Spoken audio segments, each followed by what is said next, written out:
Эмне себептен кызматтан кеттиңиз? Ушул Ош шаарынын мэри Таалайбек Сарыбашев менен келишпей калдыңызбы же пикир келишпестиктер болдубу? Мага айтты, саясий кызыкчылыктарыбыз келишпейт экен деп түшүндүрдү. Иш бүтүп кеткенбиз, анан ушул кечинде 7:30 мен да өзүм угуп калдым. Ошо жаңы вице-мэрди назначение кылгандыгын. Анан эртеси күнү барып, анан өзүм аты жазып бердим. Ушул жерден бир конкреттүү түрдө айтып койсоңуз, сиз кайсыл маселелерди айткандан кийин ушул Ош шаарынын мэри менен пикир келишпестик жаралып калды? Ал кишиге кайсыл сөзүңүз жакпай калды? Айттым да, мен ошол баягы эми айлыктары 5000 сом экен. Мисалы үчүн эми 5000 сомго бүгүнкү күндө эч ким иштебейт да.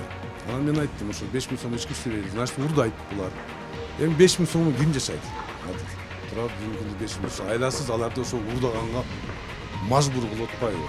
Көмүскөдөгү мисалы үчүн түшпөй калган акчалар көп экен.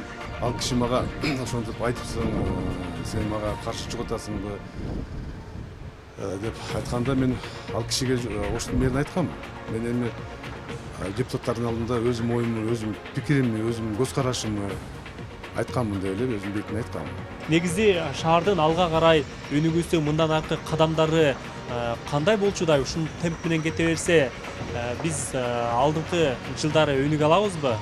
Мындан да экесе өнүксөк, экесе тез ылдамдыкта өнүгө турган биздин шартыбыз бар. Эми бирок ушул команда менен, ушундай талап менен бул нерсе өнүгөт, өсөт, өзгөрөт дегенге мен ишенем.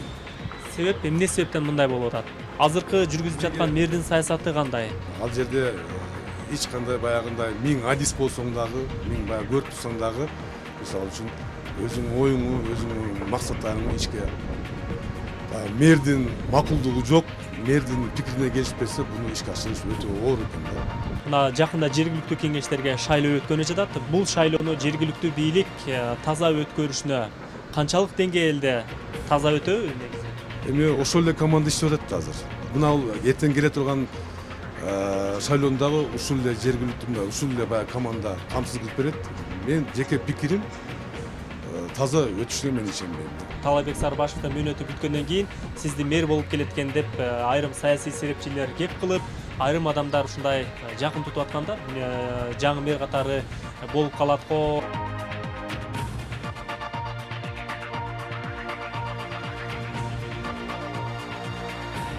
Соңку күндөрү Ош шаарынын мэри Таалайбек Сарыбашев Ош шаарында жаңыдан өзүнүн жакын тааныштарын, саналаштарын жаңы кызматтарга коюп, айрымдарды кызматтан четтетип жаткандыгын көпчүлүк интернет колдонуучулары айтып, сындап жатышат. Мэрдин мындай кадамын Ош шаарынын айрым тургундары колдоп жатышат, айрым тургундары терс пикирин дагы билдирип жатышат. Дал ошол биз сөз кылып жаткан Ош шаарынын мэри Таалайбек Сарыбашев жакында эле өзүнөн кийинки Ош шаарынын биринчи вице-мэрин кызматтан алып, андан кийинки жаңы кызматкерди кайрадан дайындады. Жылдызбек Тургунбаев Ош шаарынын вице-мэри болуп болгону 2 ай гана иштеди. Ал аралыкта ал көпчүлүк нерселерге жетишпей калгандыгын дагы айтып жатат. Эмесе вице-мэрдин кызматтан себепсиз алынышы жана ошондой эле бүдөмүк коомчулуктун суроолоруна биз бүгүн кенен жооп алып беребиз. Биз менен бирге болуп туруңуздар. Саламатсызбы? Кош келиптирсиз. Алгачкы суроону узата берейин. Айтып берсеңиз, Ош шаарынын вице-мэрлик кызматына кеткениңиз бактылуу окшойт. Эмне себептен кызматтан кеттиңиз? Ушул Ош шаарынын мэри Таалайбек Сарыбашев менен келишпей калдыңызбы же пикир келишпестиктер болдубу? Кандай болду? Ушу 2 ай аралыгында эле иштедиңиз да? Келишпестик видимо болду окшойт. Себеп дегенде ал мен ушу иштен кетерде баягы негиз кылып мага айтты. Ошо экөөбүздүн саясий көз карашыбыз, саясий кызыкчылыктарыбыз келишпейт экен деп түшүндүрдү. Мындай сөз көбөйүп кетти, сөз болуп кетти. Якобы ошол азыркы мэр эртең келаткан шайлоого чейин иштейт экен. Шайлоодон кийин ошо Тургунбаев Жылдызбек болот деген сөздөр чыгып кетти. Сен элди экиге бөлүп атасың. Мага эртең келаткан шайлоонун алдында бул нерсе керек эмес. Ошондуктан ошо элди экиге бөлбөй, сен өзүң кетип кал. Же арызыңды жазып кет өзүң, же болбосо мен сени ошол статья менен кетирем деп айтты.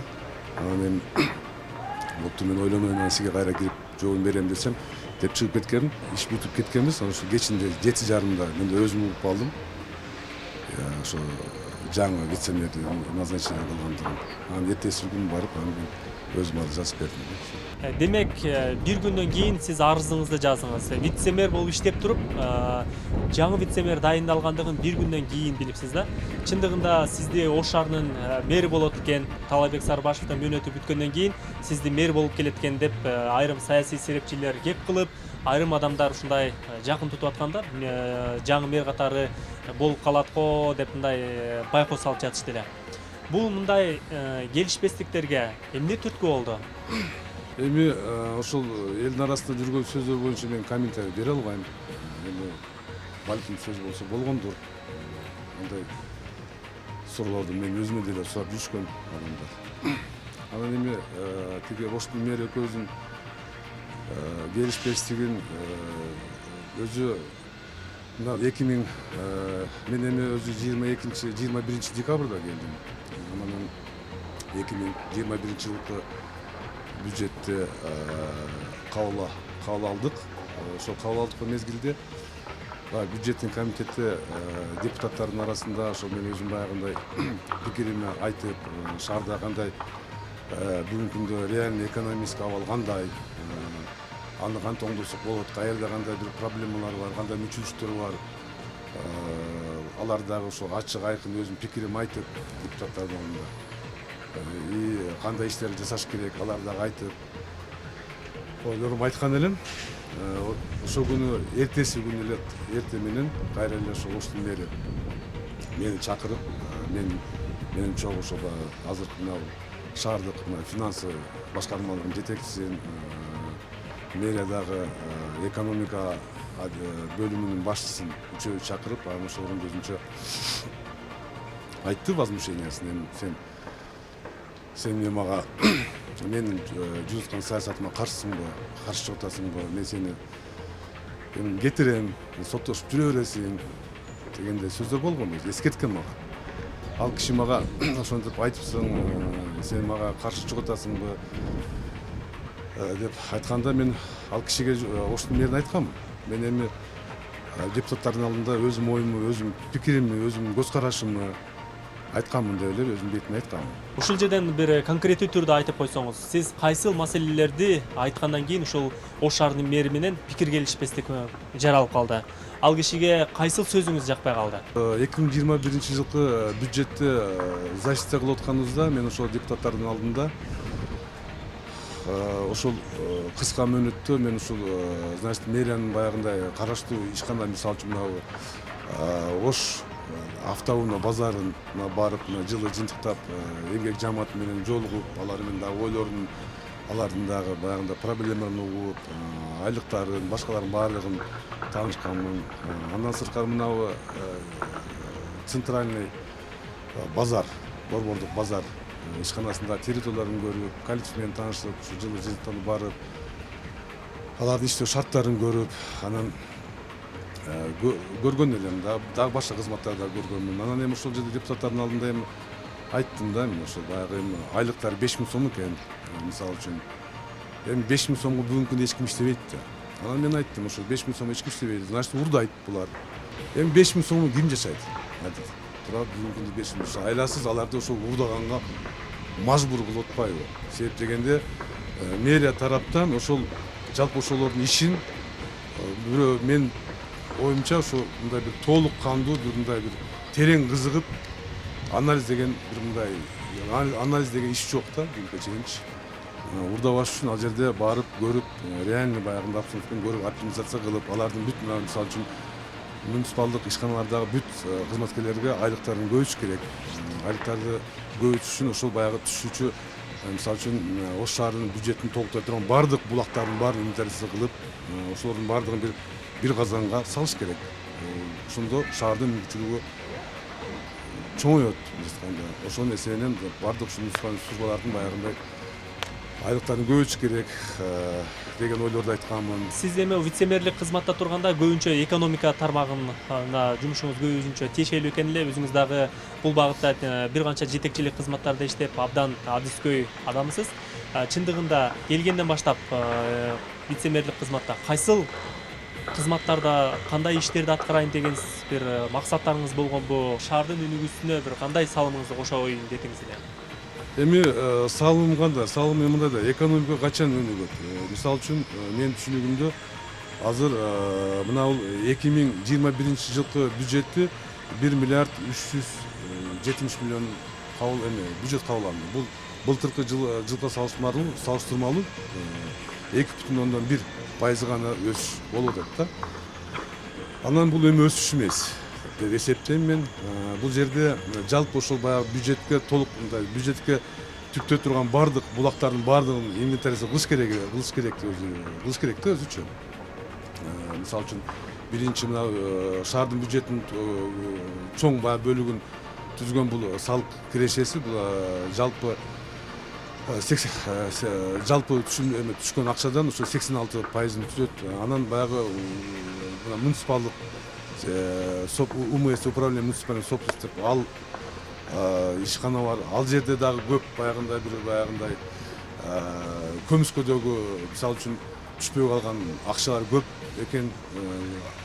Ошол тармактардын баардыгын ошо бир ачыкка чыгарып, цифровизация кылып, бир мындай элге дагы мындай көрүп тура тургандай кылып, элге да доступный болуп ошол Онлайн система киргизип баардыгын ачык айкын баам салууга мүмкүнчүлүк түзөйүн деген иш пландарыңыз бар экен эле. Эми айта кетсеңиз, ушул 2 ай аралыгында Ош шаардык медиасында иштеп, ал жактагы көйгөйлөр, ички кухнясы иштөө тартиптери менен баардыгы менен тааныштыңыз да.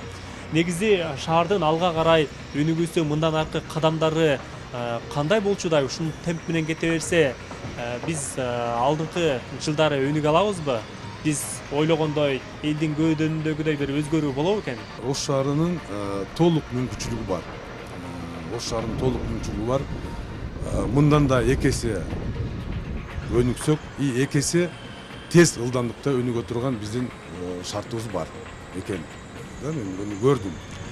Эми бирок ушул команда менен, ушундай талап менен бул нерсе өнүгөт, өсөт, өзгөрөт дегенге мен ишенбейм.